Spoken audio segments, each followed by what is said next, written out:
Okay. Okay, thank you.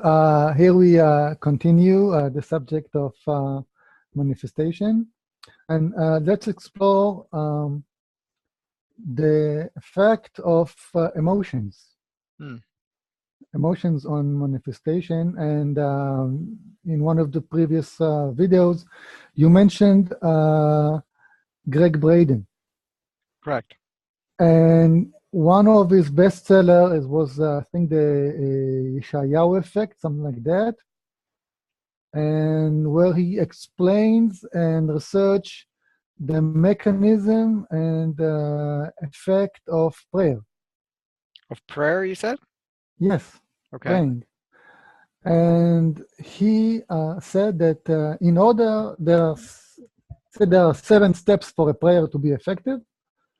And the most important part of it, and he gave some examples from the Indian tribes and so forth, is the part of feeling the subject of the prayer happening with all your senses. That's seeing, smelling, tasting, hearing, and in what's called the sensing it with the body. Hmm. Okay, and the emotions. You should feel as if it is happening right now, Hmm. not in the future and not in the past, but right now. Correct. Okay, um, and we didn't in our discussion about manifestation. It was all coming from the mind and about looking at the spiritual perspective. Let's look at the emotional perspective of how we create and how it affects. And also, I believe that also when we speak about emotions, we bring in all kinds of entities as well, if I'm correct or not. Yes. Yes. That's a big one. Okay. Well, emotions are very powerful because it engages the body and it engages the energy field within the body itself. So, for example, if you are, how can I say, you want to manifest something, uh, by having your emotions involved, for example, you want to create an experience of travel, okay? Mm-hmm. And by seeing yourself in that and experiencing the emotions, not the fears of it, but the exhilaration, the freedom, uh, the excitement and the explorational part of it, and you're bringing all of that in. That's from the field. You're basically creating more alignments with that. And if you engage the body, feeling the sensation, envisioning yourself in the sensation where you are seeing yourself at the beach, for example, Mm-hmm. and smelling the salt air and feeling, the sand under your feet, or feeling the sun being on you, the slight breeze, hearing the sounds of the water and the birds, or seagulls or whatever that's there, uh, getting and in your mind's eye also seeing the beautiful scenery and the colors and the movement and so forth. You're engaging all your sensorial parts. So what you're doing is, because you're in the field, okay, the Mm-hmm. field is more responsive when you take other parts of the field communicating with the field. So other parts of you, the what seems like an Mm-hmm. isolated you, but it isn't. But the isolated you taking more parts, because you're now emanating that or communicating from different levels, right? So by engaging in all of those components, all those parts, uh, it's almost creating a path and say, well, this is how it looks, this is how it feels, this is how it smells, this is how it all of this, and it gets better instructions, if you want to call it that. I would use another word, but I can't think of what it is right now. Mm-hmm. But in a way, you're communicating with the field that is shaping the reality, because there's more parts of you engaged in that reality creation. So this is why it's much more powerful to engage every aspect of it. But it's also how you feel. Now, if there's a tinge of something going a different direction, you want to look at what makes you feel uncomfortable. For example, Mhm. you want the exhilaration to jump out of an airplane with a parachute, but then there's a fear to that. So you want to look at that. Mhm. Even though you saw yourself flying, jumping, and you can feel the air, you can Mhm. feel the how the body feels because you're traveling so quickly down towards Mhm. the earth, and the sounds and all of that stuff, and also the feeling of the emotional freedom that's there. But if there's an Mhm. emotional fear, is the parachute going to open? And there's also that, then you want to work on that part of it because there's a story belief system that triggers that emotion. So you want to look at why am I so afraid of the parachute not opening? What does that mean? So you may have to now visualize yourself. The parachute doesn't open and you crash and you die or you get hurt and be in that experience. And Mhm. because a lot of times, let's put it this way, and I'm sure you've had this experience because many people have, including myself. What we fear in many cases seems so huge in comparison to what actually is.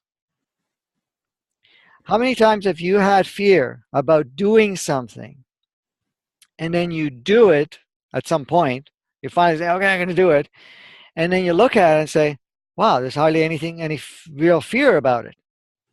Mhm. I remember even in a situation where somebody wanted to ask the opposite sex out for a date, but they know each other for so long, but they were so paralyzed with fear that if I get rejected, I'll crash, whatever it is. And eventually they did ask and they didn't get rejected. But even if you did get rejected, now you're going to feel what the rejection is. But a lot of times that rejection looks so much bigger in the imaginational component Mhm. than to do it. So you want to go into that. And then, of course, when you're going to go and do it, you now, after you clear that part, see yourself, for example, jumping out of the airplane, all the sensorial and then landing, and all that stuff. But if you're going to ask a person out, the opposite sex, see yourself asking the question, see their response. It doesn't matter what response you're going to have because you're not going to have the triggers of that, and you're going to find that it's not that that bad. So you want to look at emotions, and this is the thing too: is when we're clearing programs for ourselves, and it's a good topic about the emotion. One of the first things that I've shared, and I imagine other people have shared too, because I remember hearing it, is to allow the emotions to be expressed. So if you're going to clear a program that's fear based, definitely Mhm. there's going to be emotions in there. So say you're afraid of, you know, uh, Dogs. dogs. Okay, Okay. good one. So you have the fear of dogs. Mhm. So what you're going to do is, yeah, you can choose to say, well, I'm going to go expose myself to the dogs. But the other thing is, the best part to do, first of all, and I say best, and I say because through Mhm. experience I find it works, is to imagine yourself with these dogs. And not only imagine it, create the illusion in your imagination, the dogs attacking you, biting you, all types of things, to bring that emotion of fear to the pinnacle, higher as you possibly can. And then do not shift it or fight it or resist it. Let yourself experience the fear of being around these dogs or these dogs attacking you or anything like that, and keep holding it as long as you can. What you will notice that the fear, the emotions of it starts to fade because you can't hold on to it. It's very powerful and may stay powerful for a little while. Mhm. But then the more you try to hold it and you can throw more stuff in and see more dogs coming and seeing whatever, it starts to fade. What happens is desensitizes, uh, Mhm. desensitizes.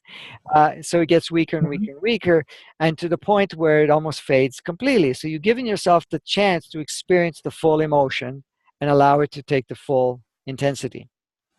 What happens at that point, now you can go look at the program and the emotions does not become an interference the same way. So you can now say, okay, what am I so afraid of the dogs? Well, they're going to bite me, or they're going, or it may bring up a memory. Oh, when you were a child. In some cases, it doesn't even come from this lifetime. It could be from another lifetime, or can Mm-hmm. be from something that was experienced through the family lineage and now still exists as part of our reality. So in essence, you can trace it back and say, oh, okay, let's take a look at that, and then play with that. So you're much more effective in clearing when you've gotten the emotions expressed first. Mm-hmm. Now, But go ahead. yes, um, when when when I thought about emotions, you took it to the fear, Right. and there's also the desire. Yes. The Okay. emotion of desire, the excitement, all Yes. of that. Yes. And the desire is also as imaginary as fear is. Correct. Um, it's not let's say uh, attractive to speak about sex and sexuality. Hmm. But also all the issue of sexuality and desire and all I would say the fears related to it. Okay? But there is a desire, and this desire, I would say, is very much physical. Hmm. There is physical part of it, but we say a lot of sexuality is in the head, right? But there's lots of physicality into it, right? Correct. And so even though, let's say, we have the desire, let's say, to have a relationship and intimacy for some people is unrelated to sexuality. Hmm. And the question arising is we are speaking about the subject is manifesting. Correct. Let's say if I want to manifest a relationship, okay? And there's the issue of desire. And let's say the person that is the best for me, I love her the most, but there's no sexual desire. Okay? So so this is the part of the manifestation. Hmm. I'm manifesting something that is on the soul level the most beneficial to me, which is the I would say the conflict of intimacy and sexuality. I have to deal with it. Hmm. On the other hand, on the personality or the entity level, okay, it's suffering, Hmm. right? So let's let's develop this issue of emotions, how we manifest with our emotions, manifest for the good or for the bad. Okay. Yeah, it goes either way. Yeah. Okay. Yeah. And the power of emotions, and also the entities that attach to those emotions, because I know that the emotions are the most powerful attraction to entities. Correct. Correct. Yes. That's a biggie. Okay. So, with regards to what you were saying, yeah, the emotions are very powerful in the manifestation realm. The the statement you made with if you have a lot of strong fear or negative emotions playing out, you're emanating strong negative energies or lower vibrating energies out, which becomes appealing to entities of that range. So they were going to interact. Mm-hmm. Now, You can also see the flip side where, say, you go to a group or gathering, and there's very strong beliefs and very strong emotions in there. So you start to connect with them. Say, for example, you get into prayer or anything of that Mhm. nature, and there's a certain emotion of, that may come up during that part of it, that again opens us up for various entities Mhm. that work in that realm, in that range of frequency. Mhm. Then, of course, the opposite, the next level up is if you're feeling absolutely amazing and you're in joy and bliss and your emotions are of excitement and so forth. Uh, Mhm. you're now going to also attract entities in that range.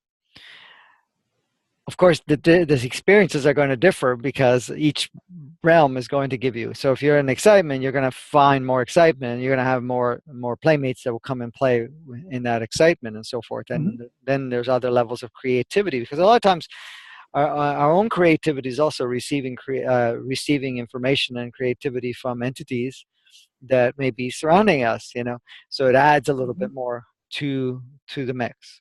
So yeah, it works on all levels. So emotions are very powerful when manifesting and also attracting various entities. But not only that, emotions also allow us to dial up or tune into clusters of consciousness. Okay, so Please explain. yes, so what happens is, it's like, let me give you an example. uh, just to If we are a group of people get together and they have a certain belief and a certain emotions about something, like for example, let's take religion. I don't want to pick on religion, but it's not picking, it's a good example.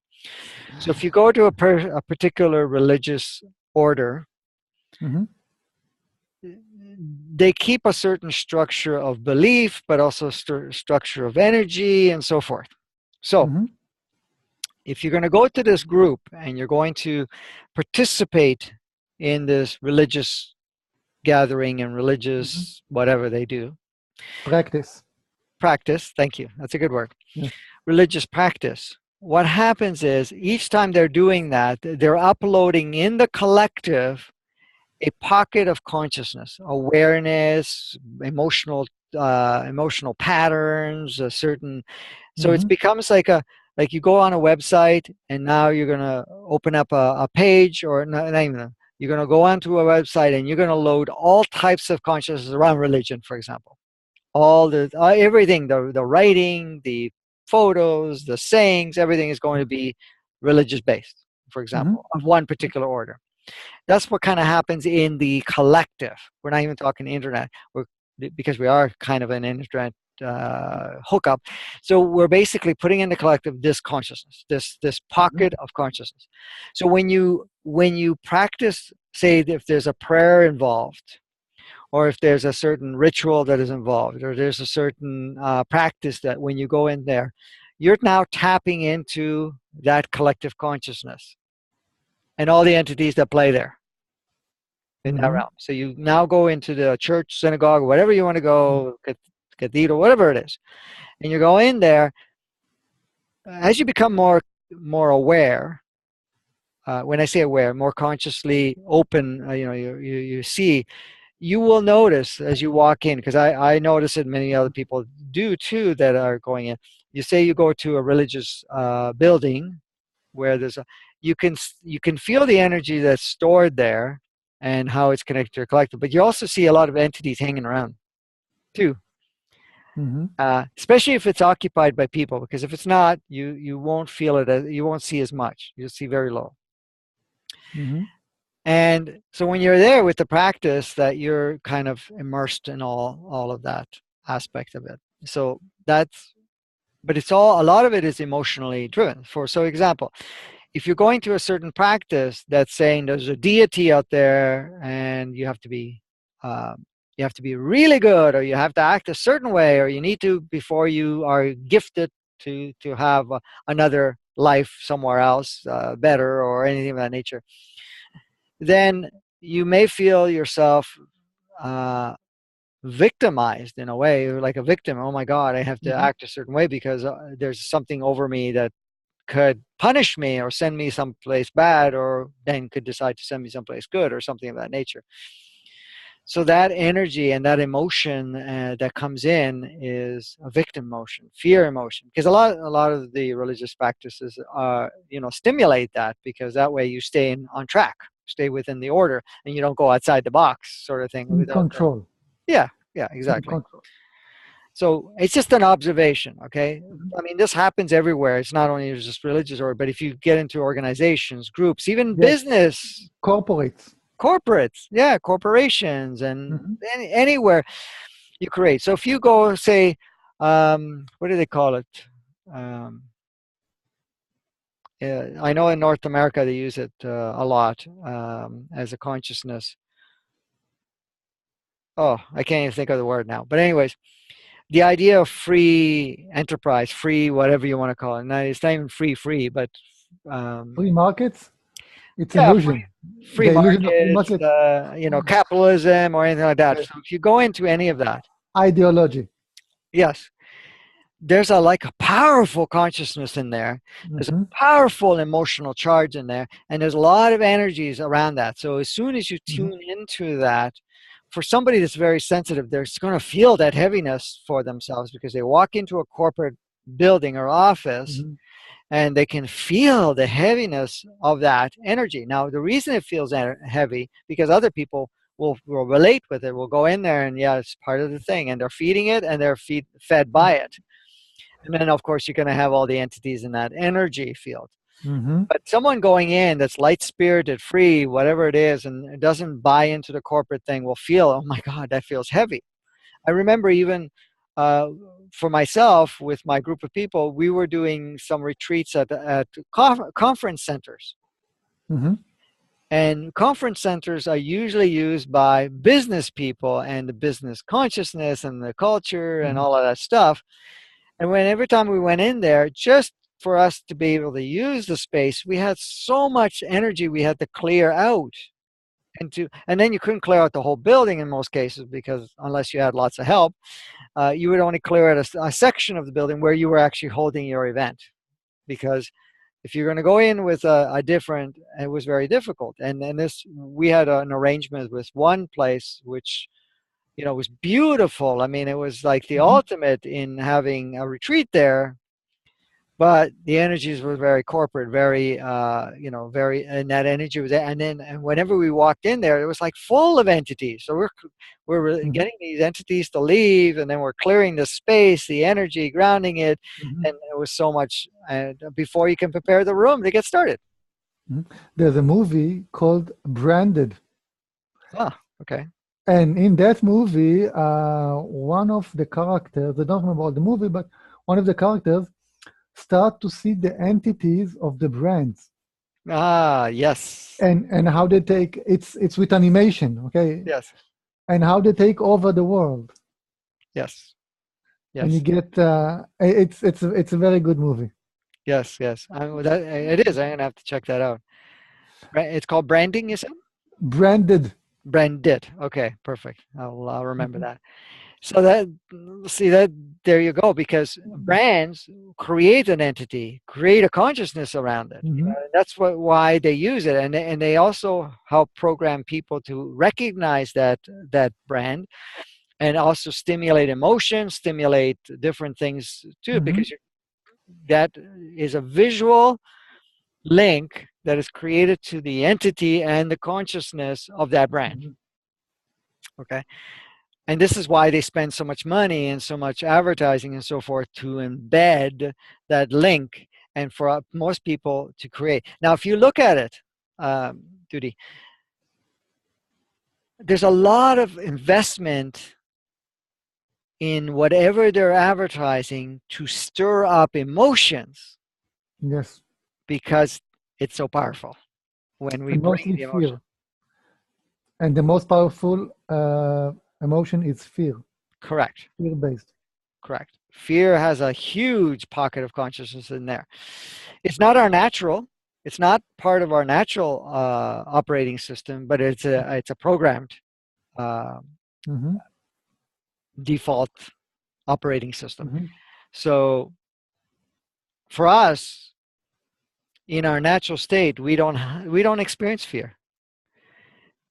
We experience, yeah, you can experience bliss, freedom, creation, whatever it is. We don't have fear. Fear has to be conditioned, programmed, and some of it sometimes Mm-hmm. is carried through lineage, sometimes carried from past lives, whatever it is, only just so that we can experience it and clear it out anyways. So yes, you're right. So a lot of the brands are for fear, or they'll create an idealistic world or experience. For example, I drink this soda pop, and you see around them, everybody's celebrating joy, and we're bringing peace. So you relate a song to it. There's all types of things that you can connect to it to stir up emotions. And so every time you see it, it's like, oh, I want a piece of joy because I'm going to take this, and you drink it. Mm-hmm. Your body may not be in harmony with it, but at the same Yes. time, you're stimulating that idea that I'm Yes. feeling The, joy. the the the myth of youth. Yes, that's the other. Yes. With fashion. Hmm. With fashion, everything is around being youth and young age, Correct. fresh. Correct. Um, well, Now you this wanted to bring up the other side about the intimacy and the connection, yes. but we can go Uh, back to that. Go where you want to go right now. okay. The question about big emotion and the tension of um, several emotions that we create. I gave the example of being in a very intimate relationship, but not sexual. Mhm. Okay? And uh, and this cannot sustain a family.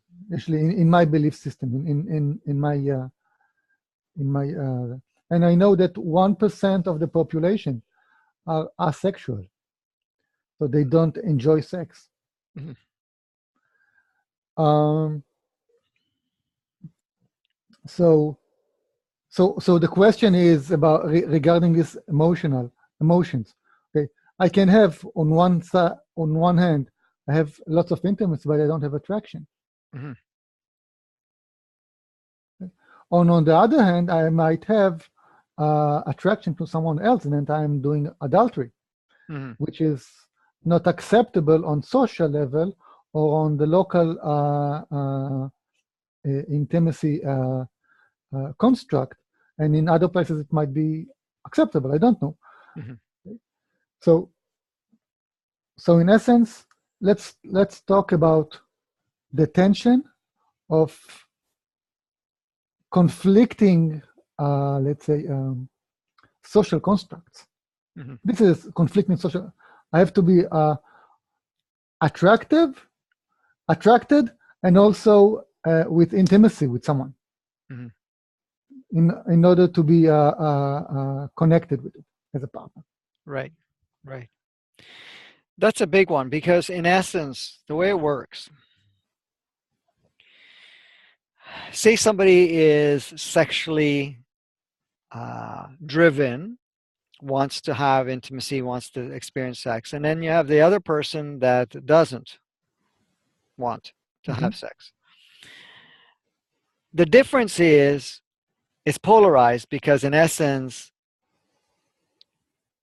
in its natural state, in our natural state, you're not driven by sex and you're not repelled by sex. You are just basically in a balance, in neutrality, where you connect with someone and then you feel a very much drawn to intimacy and then sex level of intimacy Mm-hmm. without running for it or repelling it. Both of the two opposites are program driven. One wanting sex and being driven by it, so that your decisions and the actions you take and whatever are because you want to be attracted and wanted to have sexual connections or relations, whatever you want to call it, is all program driven. So in essence, is what do I get out of sex? It's not only pleasure, but I feel connection. I feel this, I feel that. But there's a lot of Mhm. different programs, and also it makes you feel young. It makes you feel that you're accepted, that you're loved, or that you're still desired, and what that feels like. So these are all program based, Mhm. and also at times it can be void filling situations where it's like I'm looking for intimacy, but I don't know how to really truly experience intimacy, so I'm going to use default sex. And because, oh yeah, because we're both, engaging in something that, sheds our clothing and has to, bring the two bodies together, that's constructed as intimacy. But true intimacy, even in that situation, because if you really look at it, if you're sexually driven, you'll notice there may be a physical satisfaction because of the programming and the physicality, Mhm. but there won't be a totally emotional satisfaction. There won't be a connection satisfaction where you feel holistic in the act and afterwards. It could feel dirty. It could feel, but those are all program based. You can feel empty after it. And I'm Mhm. sure many people have experienced that. You can get involved in a sexual relationship, relations, and then feel not good about it afterwards, or feel empty, or feel that I got to get out of here because now I've satisfied the urge, for example, on a program basis, but I don't feel comfortable being in that environment or whatever it is. Now, of course, you can have the other part where you can have a lot of construct to say, well, this is wrong, I shouldn't have done this, or it could be religious based, Mhm. could be cultural based, could be just collective based, and all of that, or Mhm. even stuff that we've carried from the other side of the equation. When you're looking at, well, I don't want to have sex because it's uncomfortable, or that I don't have the desire, then you need to look at, in their case, what do they have as a program or belief system that sex stimulates with them that actually allows them to push away from it. Because in its natural state, when you are achieving a connection with someone, first physically, verbally, whatever you want to call it, Mhm. connection, and you get to that next level, that just comes into the equation very naturally. But if somebody's repelling from it, there might be a lot of stories, fears, bad experiences, anything that's been passed along, or they've adopted that because they've had sex before and it felt empty.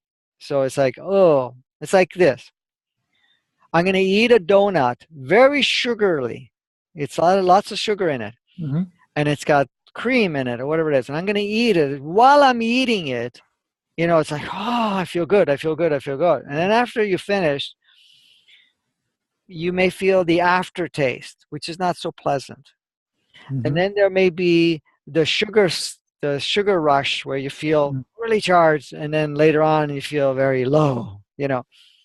Or your body may be reacting where your stomach may not feel well, or your energy may not feel well. And it's similar to that, where you have a sexual experience and then you attach all this stuff in because you went in for the sugar, you went in for the momentary high, and then there was all the crash. So if you have that a few times, you now start saying, this is not worth it.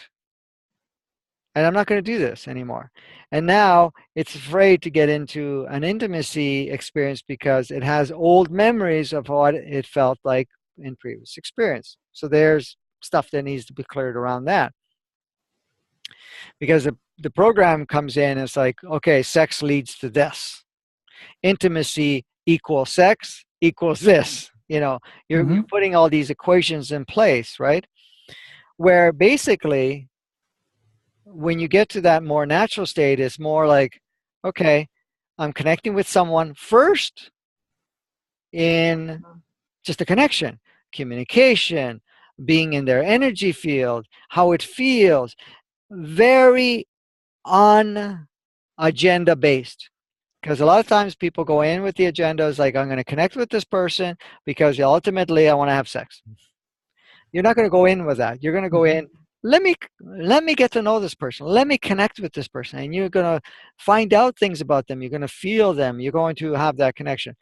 Now, that can lead to wanting to be closer with each other, and that can start with a kiss or whatever it is, but there's that natural part of it. And then at some point it may turn around where you want to get more physical and connect sexually and so forth. Mm-hmm. But that is steps that we go, but it's comfortable each step of the way, and that may not happen in one visit, but it may happen along the way.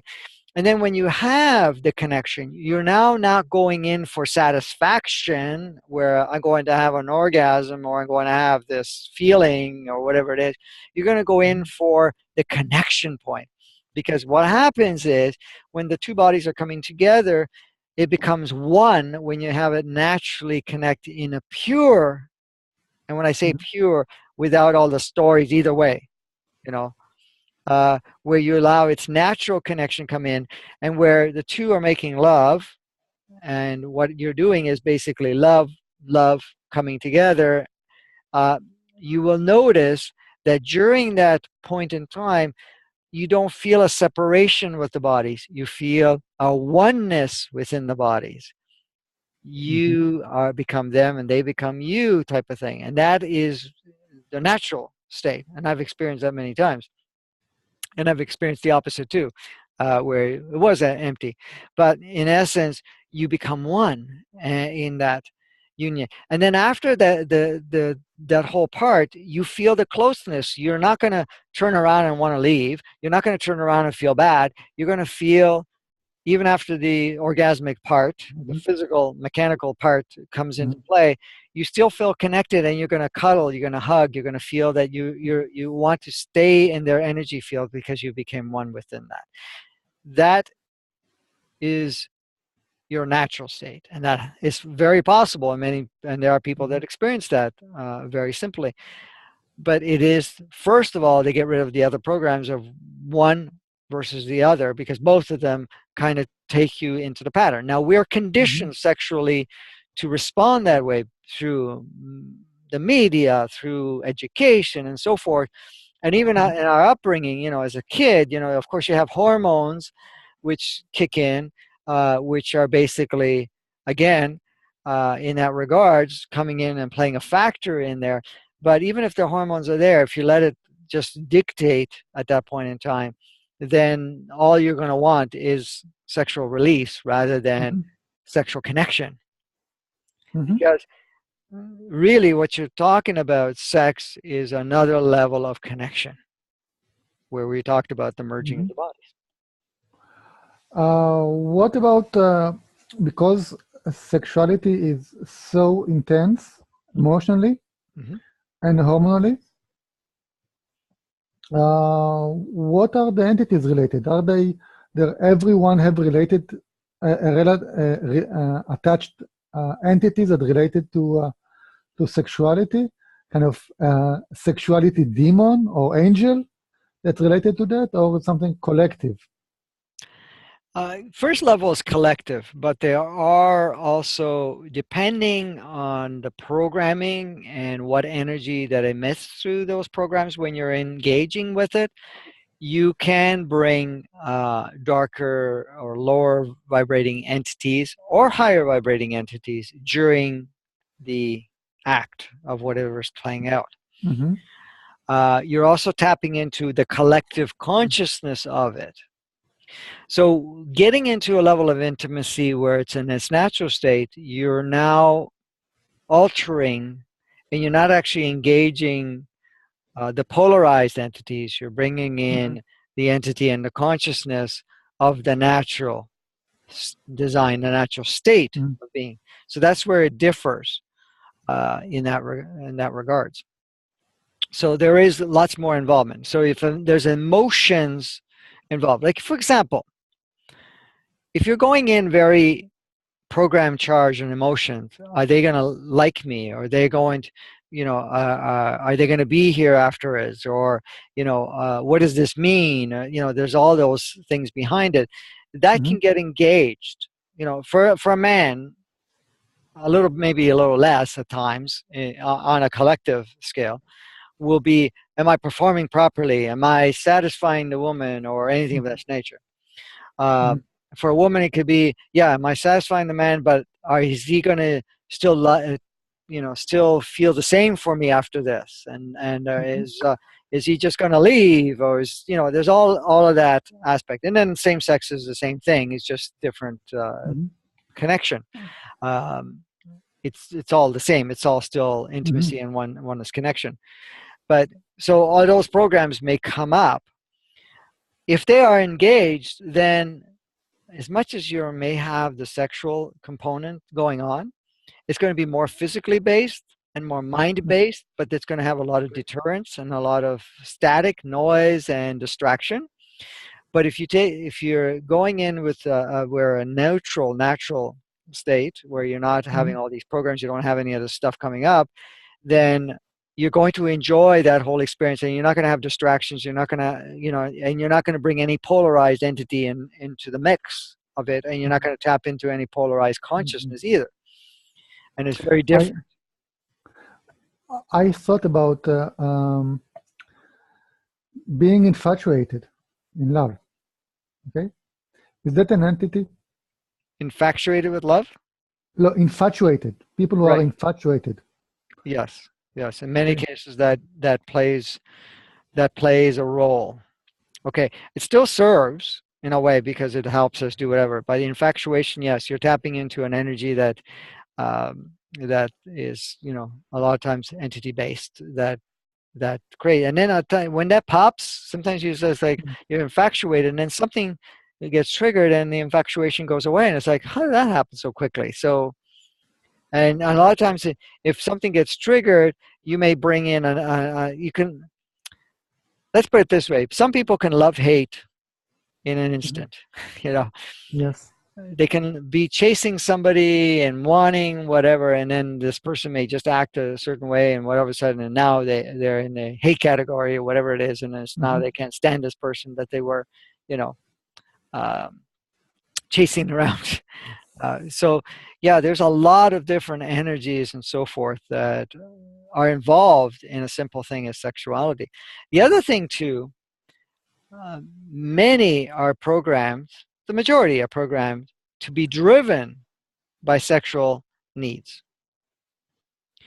And a lot of our advertising and so forth, the byproducts to be driven to go one way, is very Mhm. sexually based. So basically, it reinforces a dysfunctional sexual act. When I say dysfunctional, it's not holistic; it's Mhm. separated. And to you know seek it out as a way to feel good, or there's a lot of constructs, or I got to go buy these particular clothes because it'll make me feel more Mhm. sexy or sexual, and then I will be adored, or I will be whatever.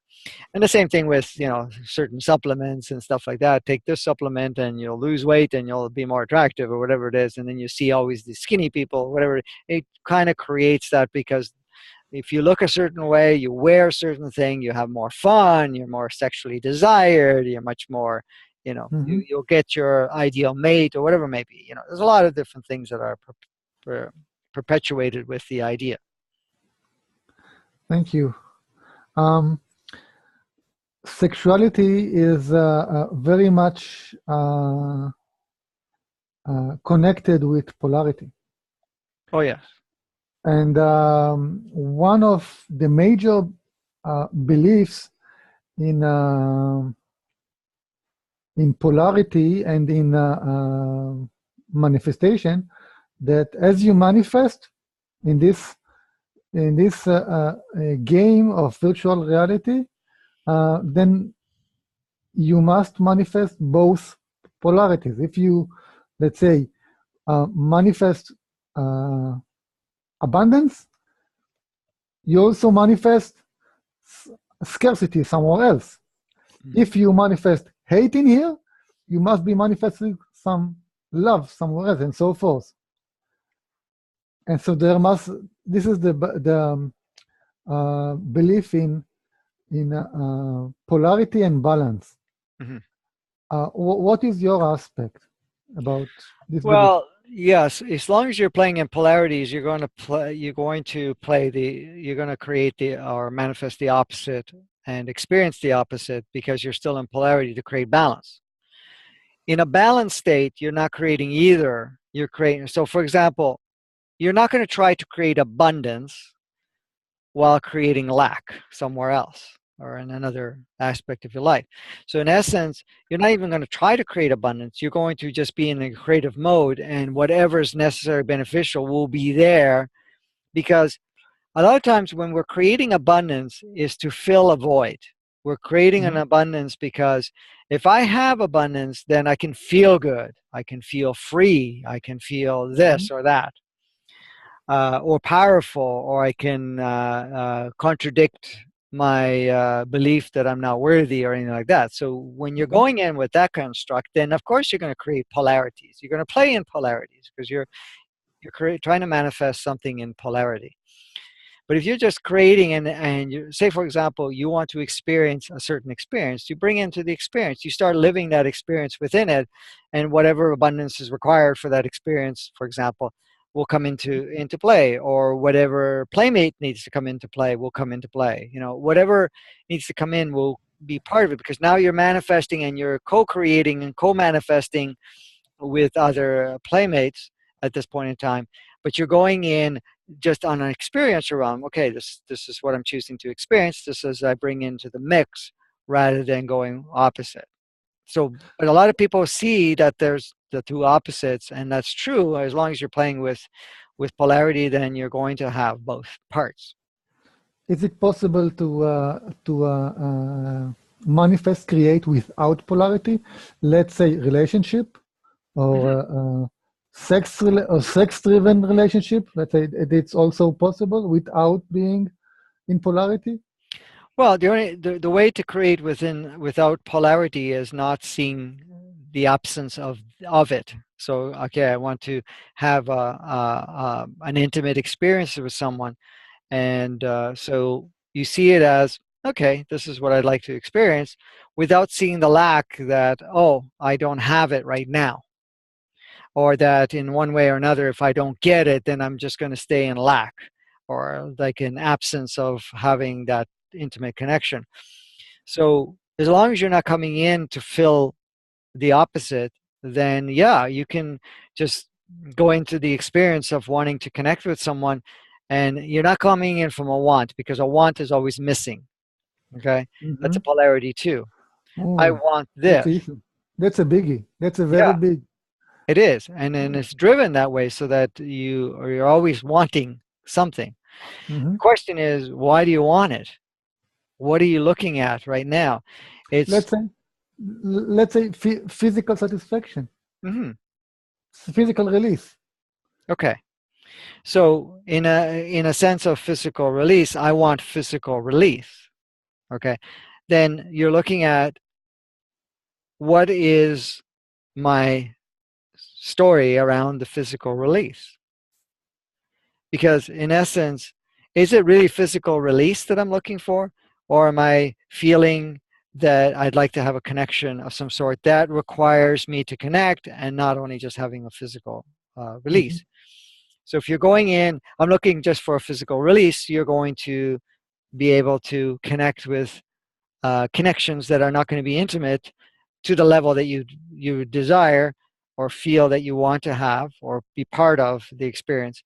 You're only going to go in with the release, and that will feel empty and everything else after the release, sort of thing.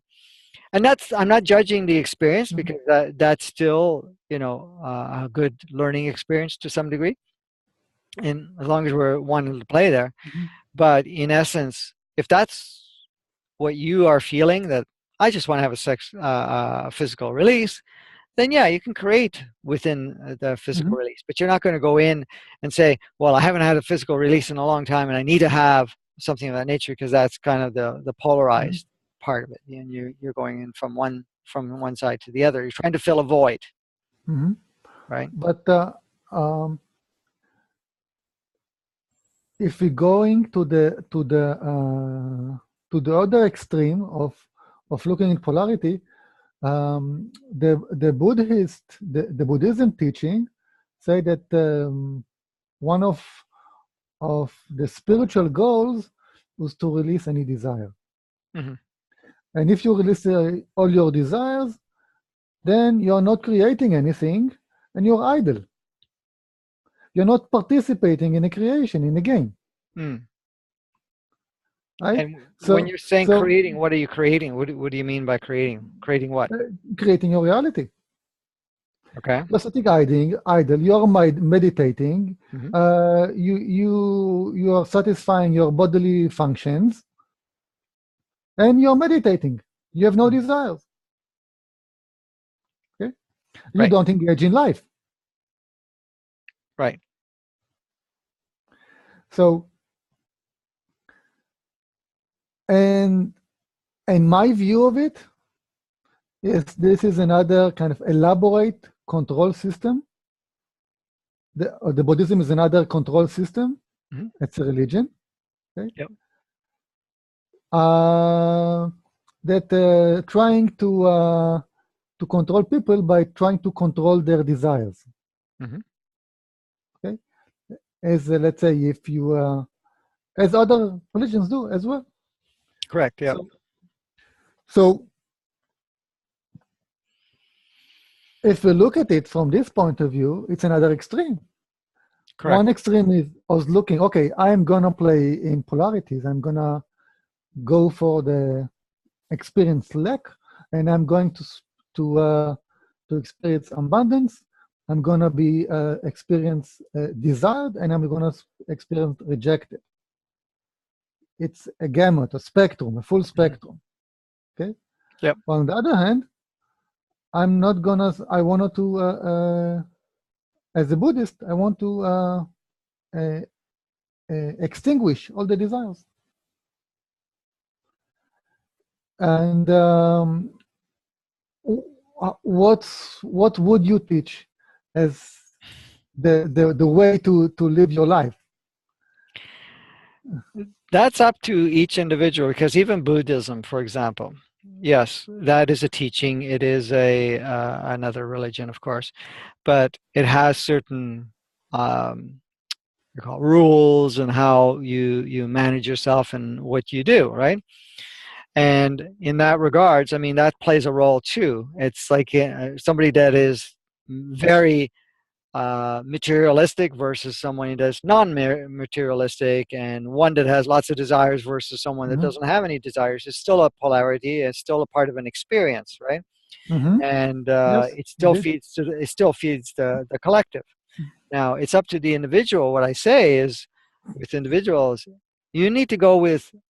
It doesn't matter what rules are perpetuated by anyone, by any groups, by any consciousness.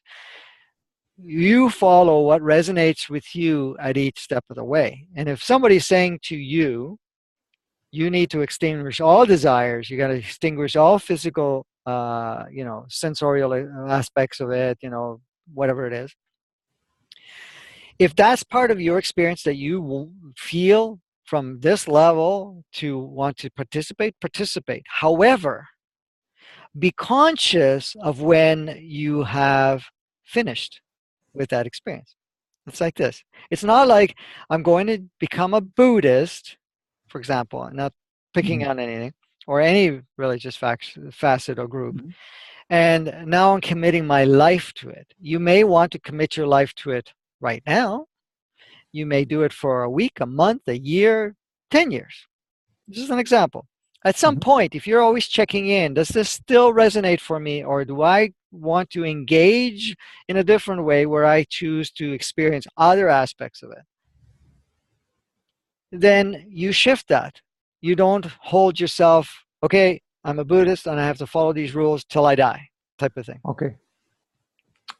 That answers your answer, which I really like and connect to, gets us to the next subject, which is authority. Okay. Let's stop this conversation and continue in the next one. Okay.